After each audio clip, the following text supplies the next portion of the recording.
سیدی ابو مواہب رحمۃ اللہ تعالی اپنی کتاب جو مشاہدات نبوی علیہ السلام پر مشتمل ہے اس میں فرماتے ہیں کہ ایک دن میں مسجد میں صبح کی نماز پڑھ کر سو گیا. میں نے خواب میں نبی پاک علیہ السلام کو اپنے سرحانے تشریف فرما دیکھا. میں نے عرض کی الصلاۃ والسلام علیک یا رسول اللہ، السلام علیک ایھا النبی ورحمۃ اللہ وبرکاتہ. تو پیارے آقا علیہ السلام نے فرمایا میں اپنے رب کا بندہ ہوں اور تم میرے غلام. آئے ہائے کیا خوبصورت بات انہوں نے سنی. تو وہ کہتے ہیں میں نے عرض کی جی ہاں یا رسول اللہ صلی اللہ تعالی علیہ وسلم میں اس پر راضی ہوں. پیارے آقا علیہ السلام نے فرمایا اگر تو اس پر راضی ہو تو مجھ پر درود بھیجتے وقت کامل درود کیوں نہیں بھیجتے. میں نے عرض کی یا رسول اللہ صلی اللہ تعالی علیہ وآلہ وسلم اس کی طوالت کی وجہ سے. فرمایا جب درود و سلام پڑھو تو اول اور آخر خواہ ایک بار ہو بھیجا کرو. میں نے عرض کی حضور وہ کامل درود کس طرح پڑھا کروں. تو اب میرے آقا نے کون سا درود تعلیم فرمایا آج یہ بھی نوٹ کر لیجیے. میرے آقا فرماتے ہیں اللہم صلی علی سیدنا محمد وعلی آل سیدنا محمد کما صلیت علی سیدنا ابراہیم وعلی آل سیدنا ابراہیم وبارک علی سیدنا محمد وعلی آل سیدنا محمد کما بارکت علی سیدنا ابراہیم وعلی آل سیدنا ابراہیم فی العالمین انک حمید مجید. السلام علیک ایھا النبی ورحمۃ اللہ وبرکاتہ. یہ بھی بہت خوبصورت درود پاک ہے. درود ابراہیمی بھی پڑھتے رہنا چاہیے. یہ درود پاک بھی اگر یاد ہو جائے تو اس کو بھی پڑھیں اور اس کی بھی خوب برکت لوٹیں. درود پاک پڑھنے کے بے شمار فضائل و برکات ہیں. بہت ساری احادیث فضائل درود میں ملتی ہیں. جب ہم درود پاک کے فضائل سنتے ہیں تو اس کی امپورٹنس کا اندازہ ہوتا ہے. لیکن کبھی کبھی شیطان ہے نا دماغ میں کسی کے یہ خیال ڈال سکتا ہے کہ جناب بہت اچھی بات ہے درود پاک پڑھنا، پڑھ لیا تو ٹھیک ہے، نہیں پڑھا تو کوئی گناہ تو نہیں، کوئی مسئلہ تو نہیں. لیکن ایسا ہے نہیں. درود پاک کچھ خاص وقت اور لمحات ایسے ہوتے ہیں کہ جب درود پاک پڑھنا لازمی بھی ہے. میں ایک واقعہ آپ کو سناتا ہوں جس سے یہ بات مزید آپ کو سمجھ آ جائے گی. رات اندھیری تھی اور ہماری امی حضور بی بی عائشہ صدیقہ طیبہ طاہرہ رضی اللہ تعالی عنہا فرماتی ہے میں گھر میں کچھ سی رہی تھی. آج کل تو لائٹس وغیرہ ہیں لیکن ابھی بھی اگر مسجد کی لائٹ بند کر دی جائے، ساری لائٹیں بند کر دی جائیں تو ہمارے لیے کسی چیز کو ڈھونڈنا مشکل ہو جائے گا. آپ فرماتی چراغ گل ہو گیا اور میرے ہاتھ سے جو سوئی تھی جس سے میں سی رہی تھی وہ بھی گر گئی. اب سوئی کتنی چھوٹی سی چیز ہوتی ہے، اگر ابھی بھی گر جائے تو ڈھونڈنا تھوڑا مشکل ہو جائے گا، حالانکہ روشنی ہے، مگر اندھیرے میں تو کوائٹ امپاسبل. تو آپ فرماتی میں سوئی تلاش کر رہی تھی کہ اتنے میں اندھیرے کمرے میں میرے آقا صلی اللہ تعالی علیہ وسلم اپنا نور والا چہرہ لے کر آ گئے. اچھا دیکھیں آج بھی دنیا میں اللہ تعالیٰ نے کچھ لوگوں کے چہروں پہ بڑا نور، بڑی روشنی، بڑی رونق دی ہوتی ہے، لیکن ہم نے یہ کبھی نہیں سنا. ہم یہ کہتے ضرور ہے کہ یہ چہرہ بڑا نورانی ہے یا بڑا چمکتا ہوا ہے، مگر سرور کائنات علیہ الصلوۃ والسلام کے نور کا عالم دیکھیں کہ میرے آقا جب ان کے کمرے میں داخل ہوتے ہیں بی بی عائشہ فرماتی چہرہ انور سے اتنا نور نکلا کہ پورا کمرہ ہی جگمگانے لگ گیا. اور کتنا جگمگایا، کتنی روشنی ہوئی کہ آپ فرماتی اس نور کی روشنی میں میں نے اپنی گمشدہ سوئی کو تلاش کر لیا. سمجھ آ رہی بات؟ اچھا پھر جب یہ منظر تو ہو گیا. اچھا یہ حدیث ہم نے کئی بار سنی ہوگی مگر بعض اوقات یہی تک سنی ہے. اس کا اگلا حصہ بڑا امپورٹنٹ ہے. بی بی عائشہ صدیقہ رضی اللہ تعالی عنہا نبی پاک سے بڑی محبت کے ساتھ عرض کرتی ہیں کہ یا رسول اللہ میرے آقا آپ کتنے حسین ہیں، آپ کتنے باکمال ہیں. پیارے آقا علیہ الصلوۃ والسلام نے فرمایا اے عائشہ ہلاکت ہے اس کے لیے جو قیامت کے دن میرا دیدار نہ کر سکے گا. اچھا ذرا تھوڑا سا سمجھو بات کو. بروز قیامت جو نبی پاک علیہ الصلوۃ والسلام کا دیدار بھی نہیں کر سکے گا اس کی محرومی سمجھ رہے ہیں آپ؟ یقیناً دیدار مصطفیٰ بڑی سعادت، جو نہیں کرے گا وہ محروم. لیکن اس کی اور ایک انٹرپریٹیشن بنتی ہے، اس کی ایک اور شرح بنتی ہے کہ مجھے ایک بات تو بتائیں قیامت کے دن شفاعت کس نے کرنی ہے؟ نبی پاک علیہ الصلوۃ والسلام نے کرنی ہے نا. ہمیں پیاس لگے گی تو آب کوثر کس نے پلانا ہے؟ پیارے آقا نے پلانا ہے. ہم پلسرات سے گزریں گے تو رب سلم کی صداؤں سے گزارنا کس نے ہے؟ یعنی محشر کے دن تو قدم قدم پر ہمیں نبی پاک کی حاجت ہے. اور جس کی نبی پاک سے ملاقات ہی نہ ہو سکی، جو قیامت کے دن ان کا دیدار بھی نہ کر سکے گا، وہ تو مارا گیا نا. اب پوائنٹ سمجھ رہے ہیں؟ آقا علیہ الصلوۃ والسلام نے فرمایا ہلاکت ہے اس کے لیے جو میرا قیامت کے دن بھی دیدار نہیں کر سکے گا. بی بی عائشہ نے فوراً پوچھا یا رسول اللہ وہ کون ہے بدبخت؟ آپ علیہ الصلوۃ والسلام نے فرمایا بخیل ہے وہ شخص. بخیل کہتے ہیں عربی میں کنجوس کو. کنجوس ہے وہ شخص. کہ حضور کون کنجوس، کون بخیل؟ ارشاد فرمایا جس کے سامنے میرا ذکر ہو اور وہ مجھ پر درود نہ پڑھے. اب ذرا غور کیجئے، نبی پاک کا نام سننا ہے یا سرور کائنات صلی اللہ تعالی علیہ وسلم کا نام لینا ہے تو پھر درود پڑھنا ہے. وہاں کنجوسی نہیں کرنی ہے. اچھا اب تو کنجوسی اور بخل کی عجیب عجیب ایگزامپلز آ گئی ہیں. اچھا پہلے تو درود نہیں پڑھتے تھے، اب پتہ نہیں کیا ہو گیا، درود بھی پڑھتے تو شارٹ فارم والا، نبی پاک کا نام لیا اور ساتھ سلام کہہ دیا. معاذ اللہ. صلی اللہ تعالی علیہ وآلہ وسلم، کم از کم پورا تو درود پڑھو یار.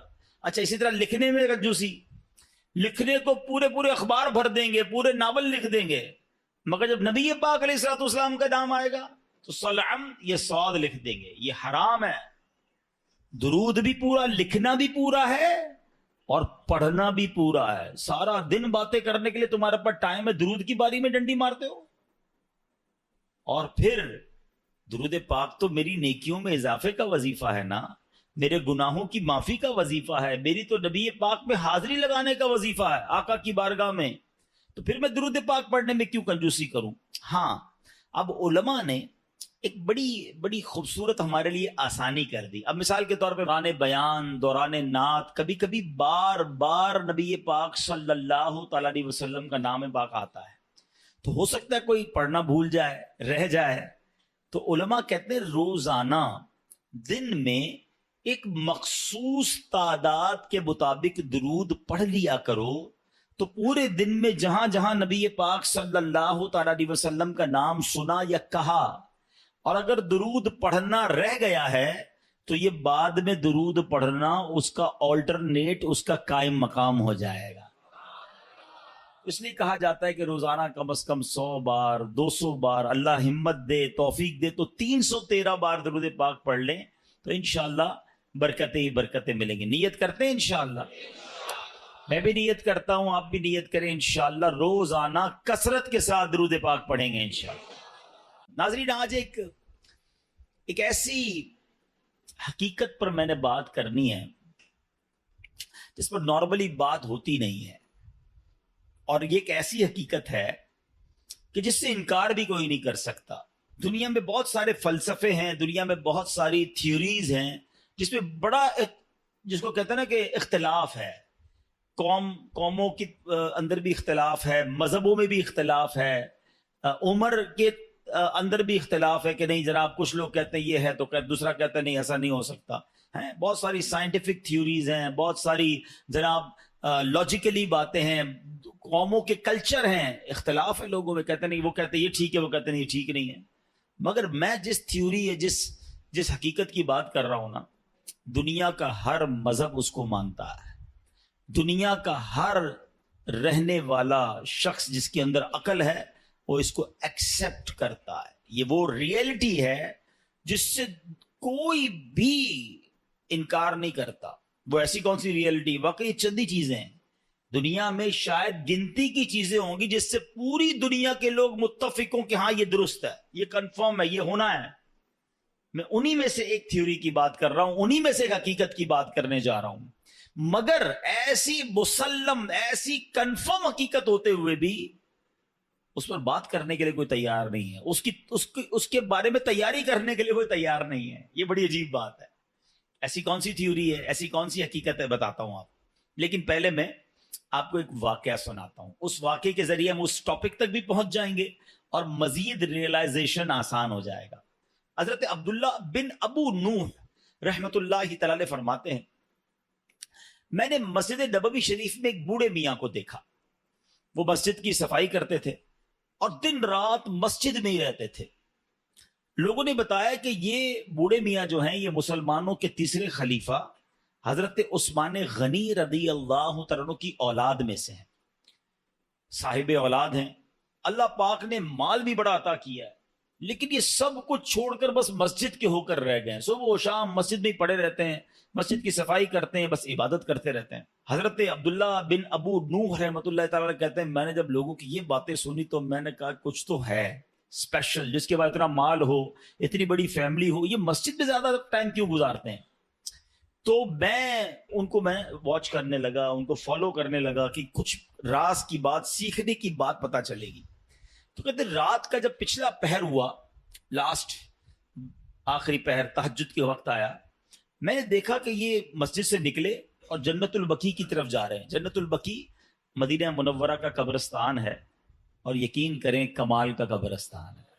آپ یقین کریں، مطلب جنہوں نے دیکھا ہے وہ میری بات جلدی سمجھ جائیں گے، جنہوں نے نہیں دیکھا میں دعا کرتا ہوں یا اللہ ہم سب کو مدینے کی حاضری عطا. یہ دنیا کا واحد قبرستان ہے جس کو دیکھ کر ڈر نہیں لگتا، مرنے کا جی چاہتا ہے. ہاں دنیا کے کسی قبرستان میں جاؤ نا ڈر لگتا ہے کہ یار ایسی قبریں ٹوٹی پھوٹی. واللہ جنت البقیع کا قبرستان دیکھو تو بندے کو جی چاہتا ہے یا اللہ ادھر ہی موت دے دے، یہیں دفن فرما دے. ہاں میں کبھی موقع ملا چلیں اشارتاً بات کر دیتا ہوں، ورنہ یہ میرا موضوع نہیں ہے. ورنہ میری ایک بار جنت البقیع کے گورکن سے ملاقات ہوئی، ایسی ایسی باتیں مجھے بتائی انہوں نے، میں کتنی دیر تک تو روتا ہی رہا. اور میں 2 باتیں بتا دیتا ہوں، پھر کبھی موقع ملا تو اس پر تفصیل سے بات کریں گے. کہ وہ مجھے ملے اور بڑی بڑی اچھی محبت والی ملاقات ہوئی. تو میں نے کہا یار کچھ تو بتاؤ جنت البقیع کے بارے میں، ایسا کیا ہے؟ ہم تو سنتے ہیں آپ تو قبر کھودتے ہیں، آپ تو جنت البقیع میں ہی ہوتے ہیں. کہتے ہیں عبدالحبیب بھائی پہلے بتائیں آپ کو میرے جسم سے خوشبو آ رہی ہے؟ میں نے کہا خوشبو تو بڑی آ رہی ہے، کون سا عطر لگایا ہے؟ کہتے ہیں واللہ میں نے کوئی عطر نہیں لگایا، یہ بقیع کی خوشبو ہے، جنت البقیع کی مٹی کی خوشبو ہے. اچھا وہ کہتے ہیں دنیا کا کوئی بھی قبرستان اٹھا لیں، پھر میں نے بھی غور کیا، وہاں آپ کو کیڑے بکوڑے بہت سارے جانور ملتے ہیں نا، مردے دفن ہو رہے ہیں، اور ظاہر قبرستان میں تو صفائی نہیں ہوتی نا، تو آپ کو کیڑے بولے جنت البقیع میں ایک کیڑا نہیں ہے. یعنی میں آپ کو روحانیت والی باتیں نہیں بتا رہا، روحانیت تو اندر کیا کیا ہوگا وہ تو اللہ جانے، اس کا حبیب جانے، اس کی کیسی کرم نوازیاں ہیں. میں تو جو نظر سے آنے والی چیزیں بتا رہا ہوں. کہتا ہم جب قبر کھودتے ہیں نا عبدالحبیب بھائی، کئی بار ایسا ہوا کہ قبر کھودتے کھودتے ایسی ٹھنڈی ہوا آتی ہے کہ میں قبر کے اندر لیٹ کر خود ہی سو جاتا ہوں. کبھی گورکن کو قبر میں سوتے دیکھا ہے؟ کہتا ہے ایسی ٹھنڈی ہوا ہوتی ہے، میں سکون اتنا ہوتا ہے، میں کام کرتے کرتے ادھر ہی لیٹ جاتا ہوں قبر کے اندر، نیند بھی آ جاتی ہے. میں نے تو اس کے ہاتھ چومے اور کہا آپ ہی دعا کر دیں کہ ہمیں جنت البقیع نصیب ہو جائے. کمال کا قبرستان. اور کیوں ہے پتہ ہے کمال کا؟ ایک تو اس قبرستان میں کم و بیش 10,000 صحابہ کرام مدفون ہیں. ہر صحابی نبی جنتی کی قبر کیسی ہوتی ہے پتہ ہے؟ جنت کا باغ ہوتی ہے. حدیث پاک ہے نا، یا تو جنت کا باغ ہوتی ہے قبر یا دوزخ کا گھڑا. تو سارے صحابہ کی قبر تو ہو گئی جنت کا باغ. جس قبرستان میں 10,000 جنت کے باغ ہوں، اب آپ سوچو نا اس قبرستان میں جو گیا. ہائے ہائے. اچھا پھر مدینے میں مرنے کے حوالے سے، ہاں یہ صرف جنت البقیع کی تو برکت ہے ہی ہے. سنو میرے آقا کا کیا وعدہ ہے. نبی پاک نے انکریج کیا ہے، حدیث پاک کا مضمون ہے کہ تم میں سے جس سے ہو سکے وہ مدینے میں مرے، کہ جو مدینے میں مرے گا میں اس کی شفاعت کروں گا. ہاں مدینے میں مرنے کی تمنا یہ ہمارے ایمان کا تقاضا ہے، عشق رسول کا تقاضا ہے. اور اس حدیث کی شرح میں پتہ علماء نے کیا لکھا ہے؟ اگر کوئی اس حدیث پر عمل کرنا چاہتا ہے نا تو وہ اپنا بڑھاپا مدینے میں گزارے، اور پھر بغیر کسی ضرورت مدینہ پاک سے باہر نہ نکلے. مجھے ایک میسج آیا مدینہ منورہ سے، دیکھیے موضوع مجھے نہیں پتا تھا یہ چھڑ جائے گا. ہمارے لاہور کے ایک اسلامی بھائی ہوں مدینہ پاک میں، اور انہوں نے کہا آج مجھے کسی نے بتایا کہ ایک خاتون ہیں جو پاکستان سے گئی ہیں، وہاں پر 32 سال ہو گئے ہیں وہ مدینے سے باہر نہیں نکل رہی ہیں. کہتی ہیں باہر نہیں نکلوں گی کہیں باہر موت نہ آ جائے، مجھے مدینے میں مرنا ہے. اور میں ایسے کئی مدینے میں رہنے والوں کو جانتا ہوں جو نہیں جاتے، مکے بھی نہیں جاتے. ایک بار حج کر لیا انہوں نے، کہتے فرض ادا ہو گیا ہے، اب مدینہ نہیں چھوڑنا ہے. آقا نے فرمایا جس سے ہو سکے وہ مدینے میں مرے، کہ جو مدینے میں مرے گا میں اس کی شفاعت کروں گا. نصیب والوں کو ملتا، مرنا تو ہے ہی. اللہ کرے مدینے کی موت مل جائے، جنت البقیع مل جائے. زور سے کہہ دو آمین. پتہ نہیں کس کی آمین کے صدقے ہمارا بیڑا پار ہو جائے، یہ دعا ہمارے حق میں قبول ہو جائے. کچھ موت وہ ہوتی ہیں. میں ابھی پچھلے دنوں ہمارے ساتھی تھے، ان کی والدہ کی یا والد کا انتقال ہوا مدینہ شریف میں اور جنت البقیع میں مدفن ہوئے. میں ان سے ملنے گیا، میں نے کہا مجھے سمجھ نہیں آ رہی آپ سے تعزیت کروں یا مبارکباد پیش کروں. یعنی ایسی بھی موتیں ہیں کہ جس پر افسوس ہی نہیں ہوتا کہ مطلب یہ تو ارمان تھا نا، یہ تو زندگی بھر مانگا ہے کہ یا اللہ ایمان والی، عافیت والی، مدینے والی، سبحان اللہ موت مل جائے. اور کیا چاہیے؟ مرنا تو ہم سب نے ہیں، مگر یہ موت ایسی ہوتی ہے جس کی تمنا ہوتی ہے. تو بہرحال وہ جو حضرت عثمان غنی رضی اللہ عنہ کی اولاد سے جو تھے وہ جنت البقیع میں گئے. رات کا آخری پہر تھا، قبلہ رخ ہو کر نماز پڑھنے لگے. ساری رات نماز پڑھتے رہے. فجر کا وقت شروع ہوا تو انہوں نے ایک دعا کی. اللہ کی بارگاہ میں عرض کرتے ہیں اللہم انک ارسلت الی ولم تأذن لی فإن كنت قد رضیتنی فأذن لی وإن لم تغدنی فوفقنی لما یرضیک. ترجمہ کیا ہے؟ اے اللہ پاک تو نے میری طرف اپنا قاصد بھیجا مگر یہ نہ بتایا کہ تو مجھ سے راضی ہے کہ نہیں. اے مالک کریم اگر تو مجھ سے راضی ہے تو مجھے بتا دے، اگر راضی نہیں ہے تو اپنی رضا والے کام کرنے کی توفیق عطا فرما دے. اچھا وہ یہ بوڑھے میاں دعا مانگ رہے تھے، اتنے میں ایک بکری یا اس جیسا کوئی جانور آیا. بوڑھے میاں نے اس کی جانور کی پیٹھ پر ہاتھ پھیرا اور اس کا دودھ بھی پیا، اسے برکت کی دعا دی اور واپس مسجد نبوی شریف میں آ گئے.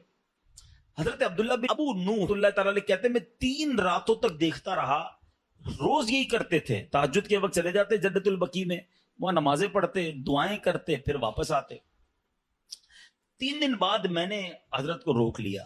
میں نے کہا حضرت میں 3 دن سے آپ کو چیک کر رہا ہوں، آپ دعا کرتے ہیں، دعا میں کہتے ہیں یا اللہ تو نے اپنا قاصد میرے پاس بھیجا ہے. اللہ نے کون سا قاصد بھیجا ہے؟ قاصد کہتے ہیں میسنجر، پیغام لانے والا. اللہ نے آپ کے پاس کون سا پیغام بھیجا ہے؟ بوڑھے میاں نے کہا ایک دن میں آئینہ دیکھ رہا تھا، میں نے اپنی داڑھی میں ایک سفید بال دیکھا، بس میں نے جان لیا کہ اللہ کی طرف سے موت کا قاصد میرے پاس آ گیا. بس اللہ اکبر. یہ اللہ والوں کی شان تھی کہ موت کو کیسے یاد کرتے تھے. اور یہ روایتوں میں آتا ہے، یہ سفید بال ہونا ہے نا، کالے بالوں کے بعد سفید بال کا ہو جانا، آنکھوں کی بینائی کمزور ہو جانا، کمر کا تھوڑا سا جھک جانا، اعضاء کا کمزور ہو جانا، طاقت کا کم ہو جانا، یہ سب اللہ کی طرف سے ریمائنڈرز ہیں، یہ قاصد ہیں، یہ پیغام دے رہے ہیں کہ جانے کا وقت آنے والا ہے. مگر کیا ہم لوگ اس بات کا احساس کرتے ہیں؟ جو میں نے شروع میں بات کی تھی نا کہ ایک حقیقت جس کو تمام مذاہب، تمام نیشنلٹیز، تمام لوگ مانتے ہیں جو ہونی ہے، وہ ایک ایسی متفقہ حقیقت ہے، ریالٹی ہے کہ موت آ کر رہے گی. دنیا کا کوئی مذہب یہ نہیں کہتا کہ ہم مریں گے نہیں، کوئی سائنسدان نہیں کہتا ہم نہیں مریں گے. سب مانتے ہیں کہ دیر از اے ڈے، ایک وقت آنا ہے، ہم سب نے جانا ہے. مگر کوئی بات کرنے کے لیے تیار نہیں ہے، کوئی اس پر ڈسکس کرنے کے لیے تیار نہیں ہے. میں مثال دیتا ہوں، ابھی آج اچانک ہمارا پلان بن جائے کہ یار اسلام آباد جانا ہے، صرف سوچا ہے یار اسلام آباد کسی کام سے جانا ہے، کل سے اسلام آباد کے بارے میں ہم باتیں کرنا شروع کر دیں گے دوستوں میں. یار اسلام آباد کا موسم کیسا ہوگا، کون سی ٹرین میں جاؤں، جہاز کی ٹکٹ کتنے کی ہے، ہوٹل کون سا رکھوں، یار سردی کتنی ہے. ابھی سوچا ہے، ڈسکشن شروع. ترکی جانا ہے، ترکی کے لیے بات شروع، یورپ جانا ہے، یورپ کے لیے بات شروع، جدھر جانا ہے اس کی ابھی پلان ہے، ٹکٹ بک نہیں کی ہے، سوچتے ہی بات چیت شروع. سب کو پتہ ہے مرنا ہے، بات کیوں نہیں کرتے؟ ڈسکس کیوں نہیں کرتے؟ یار مرنے کے بعد کیا ہوگا، موت کے وقت کیا ہوگا، نزا کی سختی کیسی ہوگی، قبر میں اکیلا جاؤں گا، قبر جنت کا باغ ہوگی، دوزخ کا گھڑا ہوگی، سانپ اور بچھو تو نہیں آ جائیں گے. Nobody want to talk about it. ارے کوئی بات نہیں کرتا ہے کہ کبھی دوستوں میں بیٹھے یار تم پتہ نہیں اسلام آباد جاؤ گے نہیں جاؤ گے مگر ہو سکتا ہے اس سے پہلے ہی مر جاؤ. موت پر کیوں بات نہیں کرتے؟ آپ سمجھے میری بات کو، یہ ایسی حقیقت ہے بچہ بچہ جانتا ہے مگر بات نہیں کرتا. اچھا بات کرو تو بعض اوقات لوگ کہتے ہیں یار یہ، اچھا ہم دعوت اسلامی والے اگر بیان کرتے ہیں نا موت کے موضوع پر تو کہتے ہیں یار یہ بہت ڈراتے ہیں. دعوت اسلامی والے بڑی قبر کی بات کرتے ہیں. چلو بھائی ہم بات کرنا چھوڑ دیتے ہیں، آپ مرنے سے بچ جاؤ گے. ہم بات نہیں کرتے کہ آپ موت سے بچ جاؤ گے، نہیں بچ سکو گے. سب نے مرنا ہے تو پھر کیوں نہ بات کی جائے، کیوں نہ تیاری کی جائے. اللہ کے ولی تو سفید بال دیکھ کر روز اللہ سے کہتے ہیں یا اللہ تو نے قاصد تو بھیج دیا، یہ بھی بتا دے راضی ہے کہ راضی نہیں ہے. ایک بادشاہ کے بارے میں آتا ہے، سنیے. گھر میں اس نے موت کی یاد کے لیے تابوت رکھا ہوا تھا اور روز اس تابوت کو دیکھ کر اپنی موت کو یاد کرتا تھا. ایک دن آئینے میں چہرہ دیکھا تو داڑھی میں ایک سفید بال نظر آیا. تو اب بادشاہ نے کہا کہ یہ تابوت لے جاؤ، اب مجھے موت کو یاد کرنے کے لیے یہ داڑھی میں سفید بال ہی کافی ہے. یہ یاد دلاتا رہے گا کہ میری موت کا وقت آنے والا ہے. اے میرے پیارے اسلامی بھائیوں، یہ ایسے بھی لوگ گزرے ہیں مگر آج ہمارے سامنے جنازے اٹھتے ہیں داڑھی کے بال سفید ہونا تو پتہ نہیں کتنوں کے سفید ہو گئے، پورے ہی بال سفید ہو گئے. کچھ کلر لگا کر چھپاتے ہیں، کچھ مہندی لگا کے چھپا دیتے ہیں، لیکن پتہ تو ہے نا کہ میری موت کا وقت آنے والا ہے. زندگی گزر رہی ہے، برتھ ڈے بڑی شوق سے لوگ مناتے ہیں، happy birthday to you. کبھی سوچا کہ یہ میں نہیں کہتا ناجائز ہے، جائز طریقے سے منائے ٹھیک ہے، لیکن اگر عقل ہونا تو زندگی کا 1 سال کم ہو گیا ہے. اگر میں 40 سال اللہ کی بارگاہ سے لکھوا کر لایا تو میرا 1 سال چلا گیا نا. خوشی بنانی چاہیے، یہ عبرت کرنی چاہیے کہ لمحہ ب لمحہ ہم موت کے قریب ہو رہے ہیں، آخرت کے قریب ہو رہے ہیں، مگر کوئی فکر نہیں ہے، کوئی اس بارے میں بات ہی نہیں کرتا ہے. Please try to understand. آج جنازے، غسل، میت کی تدفین کے وقت بھی لوگ ہنسی مذاق کر رہے ہوتے ہیں. قبرستان کا ماحول پہلے کا زمانہ تھا، میت میں جائے نا جنازے میں تو یہ ڈھونڈنا مشکل ہو جاتا تھا کہ میت کا رشتہ دار کون ہے. سارے رو رہے ہوتے تھے منہ چھپا کر، رومال رکھ کے. اس لیے نہیں کہ سب کو میت سے بڑا پیار ہوتا تھا، اس لیے کہ لوگوں کو اپنی موت یاد آتی تھی کہ آج یہ چلا گیا ہے، کل میری باری ہے.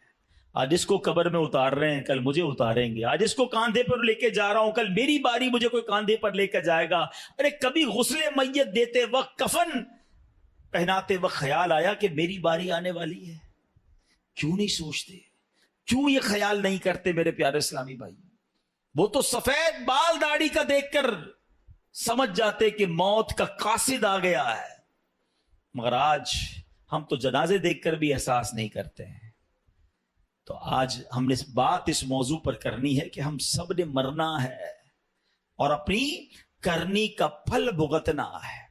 اللہ پاک کے آخری نبی رسول ہاشمی صلی اللہ علیہ وسلم فرماتے بخار بھی موت کا قاصد ہے. بخار آتا ہے نا، میں کئیوں کو سب کو بخار آیا ہوگا کبھی نہ کبھی. فرمایا یہ موت کا قاصد ہے. اور سنیں کیا پیارا جملہ نبی پاک نے فرمایا کہ بخار زمین پر اللہ پاک کا بنایا ہوا قید خانہ ہے.